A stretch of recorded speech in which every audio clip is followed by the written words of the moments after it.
In this video, I'm going to show you how to watch every NFL game in 2025, completely legally, without paying for expensive cable.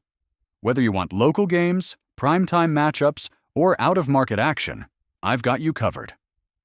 Let's start with the basics. If you only care about local and nationally televised games, a simple HD antenna is all you need. For a one-time cost of $20 to $30, you can pick up CBS, FOX, and NBC.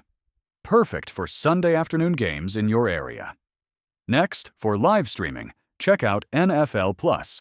For under $7 a month, you get live, local, and primetime games on your phone or tablet, plus access to NFL Network. If you want full replays, condensed games, and NFL Red Zone, you can upgrade to NFL Plus Premium for around $15 a month.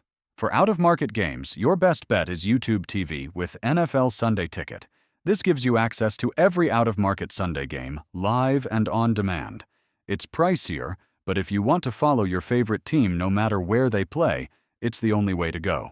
You can also mix and match Paramount Plus, Peacock, and Amazon Prime Video for Thursday, Sunday, and Monday games if you're only watching specific networks. So the cheapest full setup? Grab an antenna for local games, NFL Plus or NFL Plus Premium for mobile streaming, and add YouTube TV with NFL Sunday Ticket if you want every game. If this video helped you, hit like and subscribe for more guides on watching NFL games without overpaying.